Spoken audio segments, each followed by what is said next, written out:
እቺን ይወዳል ወንድም ጥላ እቺን ይወዳል ወየለለ ለምትኮን ጭዌ እኔም ነኝ ዘመጣ ወንድም ጥላ ወንድም አይደለም እንዴ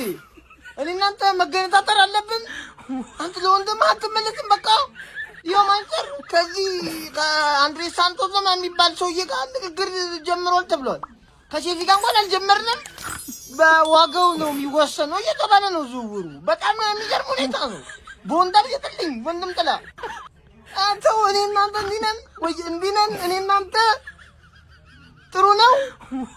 አዘኘባለሁ በጣም አስከፍተኸኛል ቀልዱ ተዋታለ ቼልሲ የሳንቾን ሿሿ ሊበቀለን ነው ማንቸስተር ዩናይትድ የቼልሲውን እንግዲህ አማካይ አንድሬ ሳንቶስን እንደሚፈልግ ተረጋግጧል ታውቋል ቢንጄኮብስም ሆነም ፋብሪዞ እየዘገቡት ይገኛሉ ማንቸስተር ዩናይትድም እንግዲህ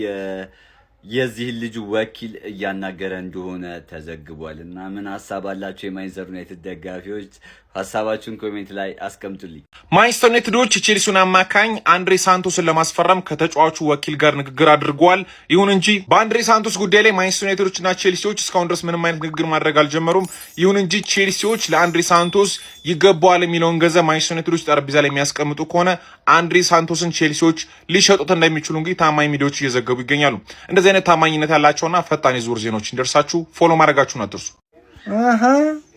ሳንቶስ ቅዱስ ወደ ማንቸስተር ዩናይትድ በ50 ሚሊዮን ኦልሞስት ዩናይትድ ይገዛዋል ብዬ አስባለሁ በ50 ሚሊዮን ይኸው እንደዚህ ያለ ሌላ ኦቨርሬትድ ተጫዋች በ85 በ100 ሚሊዮን ከማንም ማያንስም ነው ማለት ማን ነው ማቲያስ ፈርናንዴስ ማን ነው ቶናሊ ማን ነው አንደርሰን ይሄ ልጅ አንደርሬትድ ነው እንደውም ማለት ነው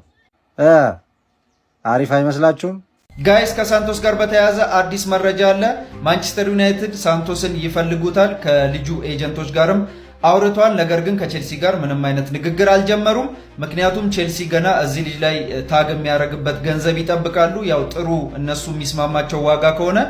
እንደሚያስፈርሙትና የልጁ አድናቂ እንደሆኑ ዴቪድ ኦርንስቴን ዘግቧል